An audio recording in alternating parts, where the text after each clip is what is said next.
I'm pitting two of the most polarizing hobby CNC machines on the market today against each other in 7 different ways. One of the results genuinely shocked me, and each of these tests had a clear winner. These are the flagship CNC routers from CNC Labs and Onefinity CNC, both of which are more than capable of cutting a wide range of materials, including non-ferrous metals. It's about to become very clear that neither of these companies are sponsoring this video. But this video is sponsored by Spotter Studio, the groundbreaking new tool for content creators. An exclusive 60-day free trial for the first 250 people who sign up using the link below, but more on them later. Both of these machines are 4x4 machines using 110 volt, 1.5 kilowatt, 80mm air-cooled spindles. They both utilize closed-loop stepper motors and ball screws for their movement. All of that combined makes them as mechanically equal as possible for these tests. All 7 of these upcoming results are very straightforward, but I will be following them with a rapid-fire pros and cons list that is more based on my personal opinion and experience as a user of these machines. I am an affiliate of both of these companies, and using the links would be a great way to support the channel if you're in the market to buy one of these. Speaking of which, let's go ahead and start off with price. At the time of filming this video, this is exactly what you can expect as far as pricing is concerned when ordering these 2 machines. Right before posting this video, Onefinity threw a wrench into my pricing table and announced the biggest deal the company has ever done, and you can see it detailed right here. I did my very best to simplify everything so that it's easy to understand. Shipping is included in these prices, each with Atlanta as its final destination. As you can see, the 2 machines as shown in my video have around $1,600 difference in price. Both are Canadian companies, so if you're a Canadian resident, you can expect this to be a little bit cheaper. Both companies sell and support everything you need to get up and running. This includes the machine, controller, interface, stand, spindle, and dust boot. It's very clear with the standard pricing that CNC Altmill is just straight up the more affordable machine. But obviously the waters have been very muddied by the promotion that Onefinity is currently putting on. And it should be noted that every Onefinity machine comes with 12 months of Carveco Maker for free, regardless of any sales or promotions that they're doing. More on that in the hidden cost section of this video. But maybe you just want to know which one is faster, because the faster one is the better one, right? Well, for that we have 3 distinctive tests that are a result of around 8 hours of combined cutting time. All of these tests were performed on each machine's factory settings. They all use the exact same G-code generated from Carveco files with the same feeds and speeds. First up, the 1-minute whiskey smoker. Both of these tests use brand new bits provided by Cody over at JennyBits. Use code Hamilton to save on jennybits.com. Nothing is sped up, and I'm showing both of these cuts starting the ramping movements at the exact same time.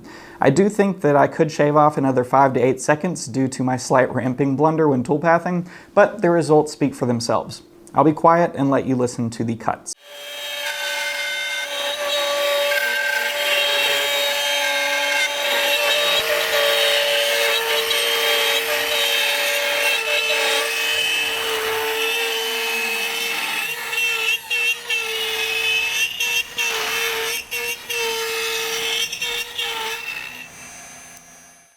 Now the controllers clocked the Onefinity at 45 seconds and the Altmill at 39 seconds, but after reviewing the footage from the first ramping movements to the last cut finishing up, I clocked the actual cut times as the Onefinity being 41 seconds and the Altmill being 32 seconds.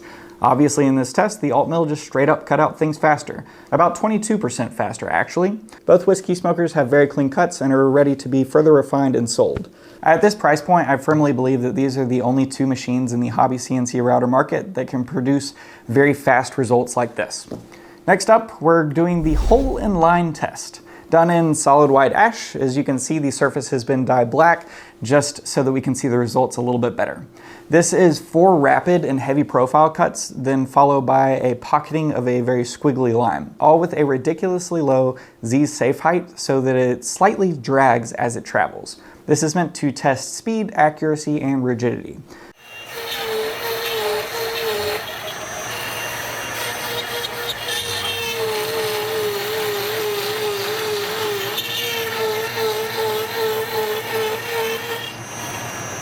Well, obviously that wasn't supposed to happen. Out of respect for Cody and him sending over brand new bits for these tests, I'm not going to run it again.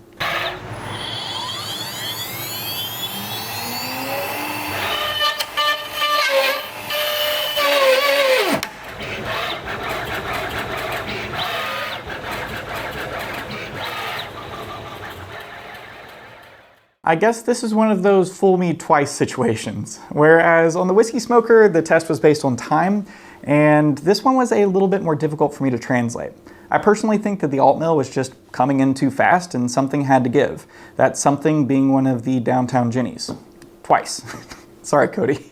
I did set this file up to be very aggressive, so I guess it did its job. Also, after the second bit break, the CNC Lab spindle just stopped working for the day.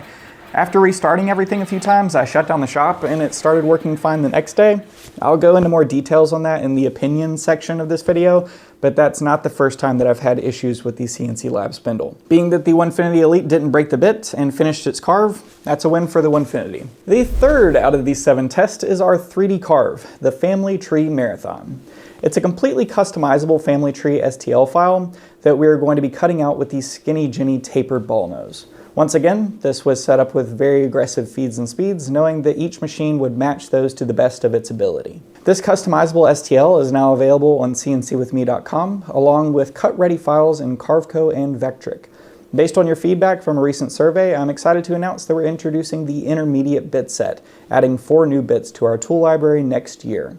This is just one of the many updates coming in 2025, but rest assured, our focus will always remain on serving and equipping CNC beginners. Be sure to check out the Black Friday sale happening right now before the price increase. You can also watch a short overview video explaining the 2025 changes for cncwithme.com. Join me on December 7th at 9 p.m. Eastern Standard Time for a live stream Q&A session exclusive to CNC With Me members, and we'll be going over all of those changes. Have you noticed anything interesting with all of this footage? Anything at all? Well, if you haven't, maybe the cut time will make this very apparent. The Onefinity came in at 4 hours, 2 minutes, and 4 seconds, and the Altmill completed its job in an astonishing 2 hours, 24 minutes, and 54 seconds. Yes, over 1.5 hours faster than the Onefinity Elite. And even more bluntly, the Altmill can finish 3 of these in less time than it takes the Onefinity to cut out 2 of these. These specific 3D carve results make the Altmill 40% faster than the Onefinity Elite. And I must admit, I was left scratching my head in the shop. After doing some digging to figure out how these 2 machines could have drastically different carve times, it turns out that the acceleration settings seem to be the culprit. The Altmill's factory acceleration settings are 3 times faster than the Onefinity Elite. This of course can be changed on either machine, but like I said, we're running things on their factory settings. Simply put, the Altmill is just simply faster out of the box. The bit travels faster between cuts and how it handles cuts, therefore it dramatically cuts down on extended carve times. Now you might be saying, whoa there Hamilton, Onefinity just sent out an email saying that they have now made the Elite Rapids at 600 inches per minute as their new factory settings, making the Elite the fastest rapids in the hobby CNC space. And you're not wrong, they did. If you're watching this video on Black Friday, I'm currently 3D carving the Family Tree Marathon file once again on these brand new factory settings. I'll have the updated carve time in the pinned comment of this video. I personally don't think it's going to be much faster because they didn't change the acceleration settings, but who knows. If that's confusing to you, Onefinity essentially just said they made the top speed of their machine higher, but not how fast it goes from 0 to 60, the acceleration. I hope that makes sense. Both of these carvings are fresh off the CNC without any sanding or finish. Neither of them have any type of noticeable differences, and seeing them side by side, you would think that they were both cut on the same machine. Now that we've covered speed, let's talk about how slow things are. Slow and laggy. This test shows the difference in boot up times between these 2 CNC machines. I have each of them on a surge protector so that I have a single power switch to turn on. Also, I positioned each spindle in the opposite side from its homing location to show how long it takes from turning it on to finishing its homing sequence. The Altmill takes over twice as long. This might seem small, but you will be rebooting your machine every now and then, sometimes multiple times in one day. After seeing this, I highly recommend putting your G-Control panel on a separate power source so that you don't have to reboot the panel computer every time that you have to reboot the Altmill. And I must admit that I even set G-Sender to force open at startup a few days before shooting this because I had gotten so annoyed with trying to start it up right when the screen turned on. It was really annoying. So technically this wasn't the stock settings, but even in the real world, the boot up is going to be much longer. Regardless, the Altmill boots much slower than the Onefinity Elite. I'm incredibly glad that I can do this next bit side by side to really show y'all the differences between this. Jogging the machine around is simply just a better user experience on the Onefinity. The Altmill has many of the same settings, but the momentary lag between pressing the button and the machine moving is just enough to break a bit at times. This leaves you being overly cautious and second guessing when jogging and zeroing. And don't get me wrong, caution is a good thing, but not due to the lack of fluidity and fine motion control of your CNC machine. This is not a symptom of the G-Control panel computer, it was the exact same experience with my laptop. I assume and hope that something can be done to make less of a lag that seems to live in the super long board controller. The Masso screen on the Elite is very responsive with its intuitive incremental and continuous based movement system. This is something that most people would never even recognize without having both of the machines in the same room.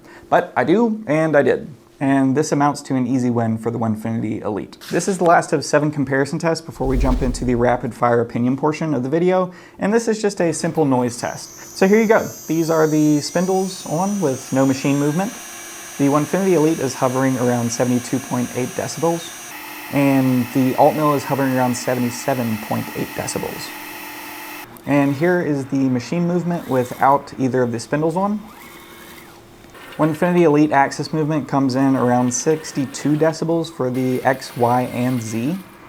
And the Altmill comes around 65 decibels for the Z axis and around 71 or 72 for the X and Y axis. This means that the Onefinity Elite and spindle are just slightly quieter. Yes, when you're cutting wood, all of that goes out the window, I fully agree.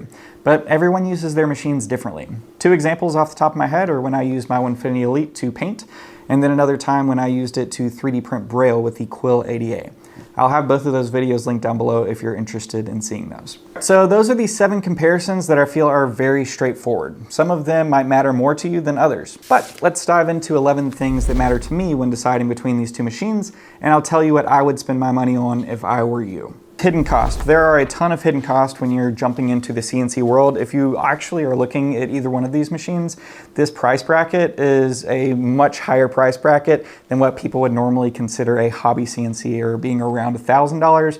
We're now closer to the $5,000, $6,000 mark. The hidden costs are probably going to add on another $1,000 to that, really depending on your budget and how you're messing around with things. It could be an additional $5,000. The biggest things are going to be dust collection and dust pipe, your bits, of course, your MDF spoil board, and then your software. Now, like I said earlier, Onefinity does come with 12 months of Carveco Maker, and I think that Carveco Maker can do the vast majority of things that new beginners are going to want to do, and I cannot recommend Carveco enough. But if you're one of those people who absolutely love Vectric, my buddy Kyle runs this whole boot camp called Learn Your CNC. It will be linked down in the description of this video if you're interested in viewing that.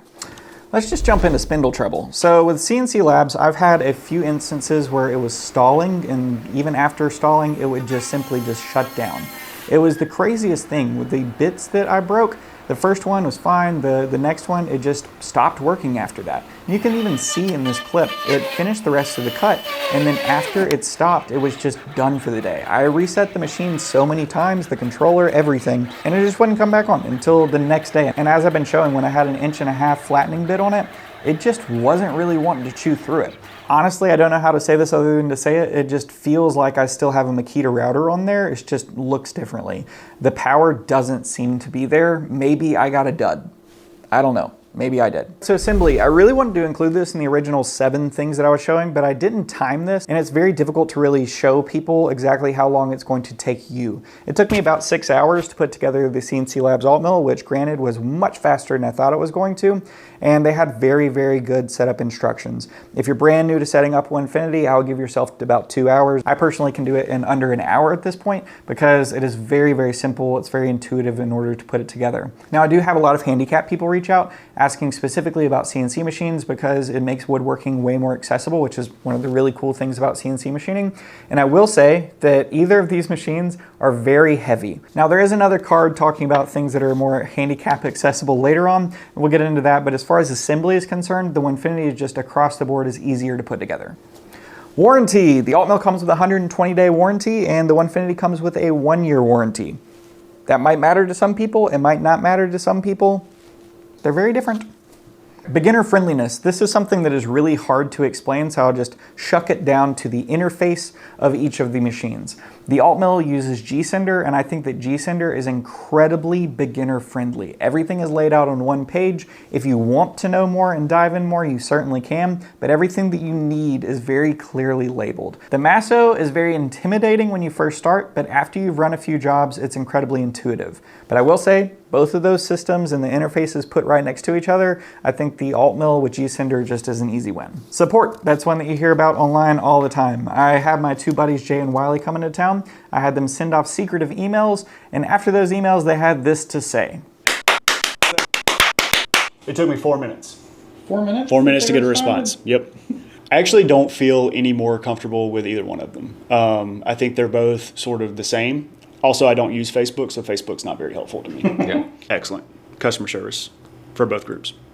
I think it was a good response. Yes, and in midnight. Based purely on the email response, Onefinity wins hands down. I never felt like I couldn't reach back out to either company. I felt like they answered the question and sort of ended the conversation, but didn't end it in a way that I didn't feel like I couldn't reach back out. And then when I asked them which machine they would buy, they had this to say. $1,500 to $2,000 cheaper. Mm-hmm. Which machine would you buy? The $1,500 to $2,000 cheaper one. I think you pay for what you get.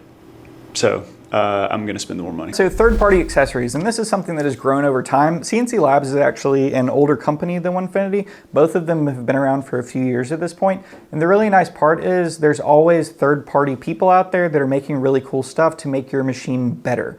I personally think that Onefinity has a much larger third-party system because a lot of people adopted that machine immediately when it came on the market. It was very different. It really blew everything out of the water as far as its competition at the time. And a lot of people adopted the Onefinity form factor, which means that a ton of creative people out there were immediately making a ton of accessories for it. I don't think it's any secret that the Altmill is a direct response to Onefinity, and with that, it is brand new to the market, meaning that more third-party accessories will be coming out for it over time. But right now, Onefinity CNC just has a much more whole version of third-party accessories that you can purchase today.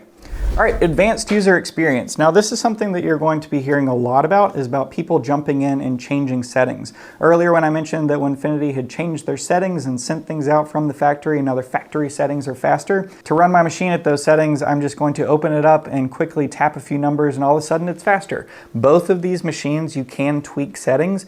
That doesn't mean that the machine's going to do it or operate in its intended way, but you can change these settings on both of these machines. Low versus high sides on these machines. The Onefinity just has a much taller side to it, meaning that it is not as accessible from the side, especially to wheelchair users. The Altmill is very low, and I will say that if you are in a wheelchair and you're looking to buy one of these, that is going to be a huge positive when you're actually putting your material down and clamping things down. But after using the Altmill and not having the walls that the Onefinity has, I can say that it's just a little bit of a creature comfort that I do enjoy.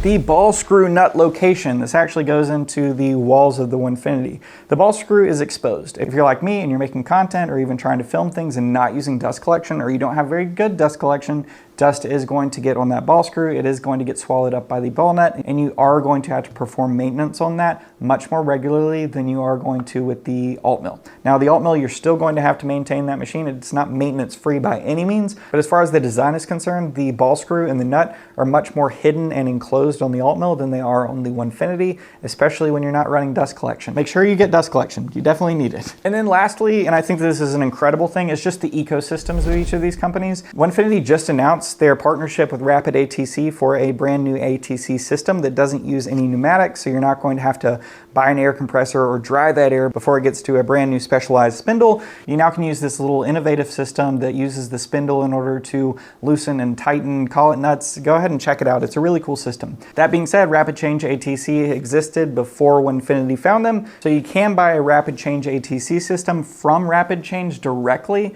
that will work on your Altmill in certain configurations. All that being said, if you want to buy an entire package right now today for an ATC system and have support through the company that you purchased your CNC machine, that is going to be Onefinity CNC. And next up in the ecosystem is rotaries. Both of these have rotaries, they support rotaries, and that is a really cool thing. Even with Carveco Maker that comes free with your Onefinity, it still will do rotary designs. You don't have to like have a ton of different upgrades in order to learn that. Lastly, both of these companies have very bright futures. Their ecosystems are currently growing and becoming better, which just honestly is better for us, the people who are actually using these machines. I love the whole competition thing that's going on right now because everything is getting cheaper and more accessible for us, the end users. So which one of these would I actually buy?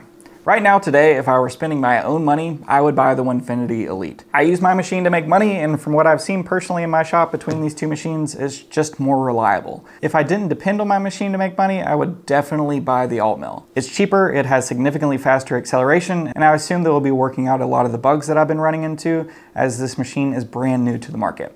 I hope that in the future we can combine all of these things into one ultimate machine, the Altmill's price and speed, and the Onefinity Elite's reliability, responsiveness, and ecosystem. But the way that things are moving so quickly in the hobby CNC space, who knows? That could be next year. I would feel completely comfortable telling anyone to buy either one of these machines. And quite frankly, that's why I'm an affiliate of both of these companies and not any others. I get literally dozens of CNC and laser companies reaching out to me every single month offering to send me free machines in hopes that I make videos on them and show them to y'all. I don't even respond to the vast majority of them for a variety of reasons, but mainly because I don't want to recommend something to y'all that I wouldn't use myself. Making reliable content is hard, and growing an audience on YouTube is even harder. If you've been around the channel for a while, you'll note that I've never had a sponsor on any of my YouTube videos. I personally have used Spotter Studio for over a year, and when I was recently talking to one of the team members over there, I asked if they would sponsor this video. They graciously gave me an exclusive 60-day free trial to give out to the first 250 of y'all that sign up. That is a month longer than the standard free trial that they're running right now. If you have a YouTube channel or are thinking of starting one, or even just curious about how all of this works, Spotter Studio is the best tool to take a video idea all the way to being published on YouTube. I personally use it a ton when figuring out how to make better thumbnails and titles, which funny enough is a job all by itself. Who would have guessed? Spotter Studio pulls live YouTube data and helps you remove all of your video ideas' clutter and noise, leaving you with videos that your audience relates to and, more importantly, actually wants to watch. There are so many things that make Spotter Studio great, and you really should check it out for yourself. Use the link below this video or the QR code on screen to take advantage of the exclusive 60-day free trial. Thank you, Spotter Studio, and even bigger thanks to all of you members over on CNC with me. Normally, only about 8% of viewers make it to the end of the video, so seriously, thanks for sticking around. If you comment 8%, I'll know that you made it. Without y'all, none of this would be possible, and I hope that y'all are as excited about the changes for 2025 as I am. Once again, we have our live stream coming up on December 7th, 9 p.m. Eastern Standard Time on CNC with me, and we're going to be going over a lot more details about the upcoming changes, as well as any additional suggestions that y'all might have. That live stream will be recorded for any of y'all that can't make it. 3 years ago, I would have never believed that I would be making super cool videos like this, and that companies would be sending me machines worth thousands of dollars to review. It's been incredibly fun, and it took so much work to make this video. So yeah, none of this would be possible without y'all watching. In the season of Thanksgiving, I'm incredibly thankful for all of y'all. Other than that, I'll see y'all next Friday. Bye.